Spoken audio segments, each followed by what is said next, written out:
Hello students, welcome to the new video. आज की हमारे इस वीडियो में हम चैप्टर नंबर 5 अरिथमेटिक प्रोग्रेशंस की एक्सरसाइज 5.3 स्टार्ट करने वाले हैं। आई होप आपने इस चैप्टर की प्रीवियस एक्सरसाइज दोनों अच्छे से कर ली है और इंट्रोडक्शन पार्ट भी देख लिया होगा। सो चलिए अब स्टार्ट करते हैं exercise 5.3 with question number 1। Question number 1 is find the sum of the following APs. ये जो हमारी पूरी एक्सरसाइज है ये हमारे पास सम ऑफ द टर्म्स के फॉर्मूला पर बेस्ड है। ठीक है, so sum of n term का फॉर्मूला होता है हमारे पास, जो मैंने आपको इंट्रोडक्टरी वीडियो में भी बताया था। Sn is equals to n by 2a plus n minus 1 into D. ठीक है, सो इस एक्सरसाइज में हम मेनली इसी फॉर्मूला पर बेस्ड क्वेश्चंस करेंगे और कुछ हम ए एन टर्म का फॉर्मूला भी यूज करेंगे। ओके स्टूडेंट्स, सो चलिए, सो इस फॉर्मूला के अकॉर्डिंग आपको क्या क्या चाहिए, n चाहिए, a चाहिए और d चाहिए। ठीक है, everything is available here in this AP. आपको एपी गिवन है 2, 7 एंड 12। इसका हमें 10 टर्म्स का सम पूछा है। ठीक है, 10 टर्म्स का सम पूछा है, so that means the value of n is 10 and a is the first term, that is 2, and d is the common difference, 7 minus 2, that is 5। बस हो गया क्वेश्चन। सो फाइंड आउट कर लीजिए, Sn is equals to n by 2, that means 10 by 2 into 2 into a is 2 plus n minus 1, 10 minus 1 into d is 5। ठीक है, अगर आपको formula पता है तो आप इजीली वैल्यूज पुट करके आंसर फाइंड आउट कर सकते हैं। कर लीजिए, 2 1 जा 2, 2 5 जा 10, सो 5 into 2 2 जा 4 plus 9 10 minus 1 9 into 5, so it will become 4 plus 9 5 जा 45, 45 plus 4 is 49, so that will be 49 into 5, it will be 245। so हमने 10 टर्म्स का सम फाइंड आउट किया है, so we will write sum of 10 terms, Sn से represent करेंगे इसे, that is 245 is your answer. I hope this question is clear. करते हैं next part.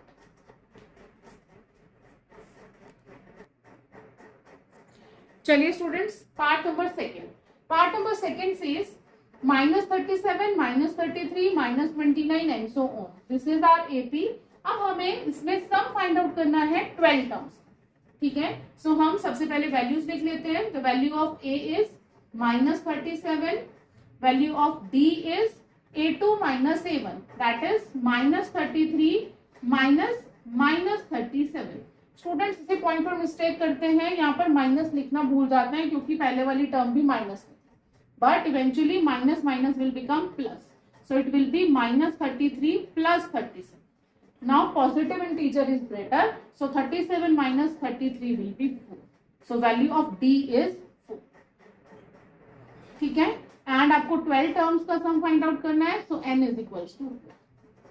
Right everybody, formula लिख लीजिए, S12 is equals to n by 2a plus n minus 1 into d। एक दो बार जब आप फॉर्मूलाज लिखकर सॉल्व करेंगे तो आपको ऑटोमेटिकली फॉर्मूला लर्न हो जाएंगे। ठीक है, सो n by 2 is n is 12 upon 2 into 2 into a is -37 plus n is 12 minus 1 into d is 4। ठीक है, 2 1 जा 2, 2 6 जा 12, so here we have 6 into 37 2 जा 74, so -74 plus 12 minus 1 11 into 4 44। ठीक है, so 6 into 74 minus 44 is 30 with negative sign। Now 3 6 are 18, so that will be -18। So here we have sum of the 12 terms of this AP is -180। This is your answer। ठीक है, I hope आप सबको बहुत अच्छे से समझ में आ रहा है। करते हैं नेक्स्ट पार्ट। चलिए स्टूडेंट्स, अब करते हैं question number 1 part number 3। Part number 3 में एपी गिवन है 0.6, 1.7, 2.8 एंड सो ऑन। इसमें हमें सम फाइंड आउट करना है 100 टर्म्स। ठीक है, सो चलिए वैल्यूज लिख लीजिए। पहले a इज 0.6 और 0.6 भी लिख सकते हैं. D is common difference A2 minus A1. 1.7 minus 1.6 is 1.1 and value of n is given 100. हम क्या फाइंड आउट कर रहे हैं? S 100, sum of 100 terms, that is n by 2 2a plus n minus 1 into D. चलिए values put कर लीजिए. n by 2, n is 100 upon 2. 2 into a is 0.6 plus n is 100 minus 1 into d is 1.1. ठीक है, अब हमें सिर्फ इस equation को सॉल्व करना है. सो 2 1s are 2, 2 5s are 10, 0s are 0, that is 50. 2 into 0.6 is 6 2s are 12 and that will become 1.2 plus 100 minus 1 99 into 1.1. ठीक है, so we have 50 into 1.2 plus 99 into 1.1 will be 108.9. आप इसको कैलकुलेट करके भी चेक कर सकते हैं. ठीक है, अब ऐड कर लीजिए. सो 50 into 108.9 plus 1.2 कर लेंगे. 9 plus 2 11, 1 carry 1, 8 9 10, 0 1 and 1. ठीक है, 110.1. Now multiply it by 50. 50 से मल्टीप्लाई करना है इसको हमें.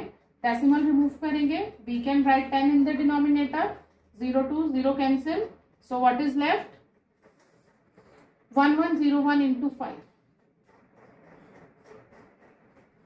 So when you will multiply it, that is 5505. So sum of 100 terms is 5505. This is our answer. I hope this part is also clear. करते हैं इस क्वेश्चन का लास्ट पार्ट. चलिए स्टूडेंट्स, अब करते हैं फोर्थ पार्ट. फोर्थ पार्ट में आपको जो एपी गिवन है वो फ्रैक्शंस में गिवन है. ठीक है, सॉल्व इसको वैसे ही करना है, सेम मेथड से. घबराना नहीं है कभी भी फ्रैक्शंस देख के या डेसिमल देख के या नेगेटिव साइन देख के. ठीक है, सो हियर वी हैव 1/15, 1/12, 1/10 और इसका हमें सम फाइंड आउट करना है 11 टर्म्स का. ठीक है, so the value of A is 1/15. Value of D is, D हम कैलकुलेट करेंगे A2 माइनस A1 से. 1/12 माइनस 1/15. सॉल्व कर लीजिए इस फ्रैक्शन को. LCM of 12 and 15 will be 60. 12 5s are 60, 15 4s are 60. So that is 1/60. D की value आ गई 1/60 और n हमें गिवन था 11. So सम फाइंड आउट कर रहे हैं 11 टर्म्स का. That is n by 2 2a plus n minus 1 into d. Values put करेंगे. 11/2 into 2 into a. A is 1/15. When you multiply it by 2, it will become 2/15 plus n minus 1. 11 minus 1 into d. D is 1/60. ठीक है, so 11/2 will remain same. 2/15 will remain same plus 11 minus 1 10. 10/60. So 10 to 10 cancel. It will become 1/6. So here I am writing that is 11/2 into 2/15 plus 1/6. अब वापस से पहले bracket solve कर लेंगे.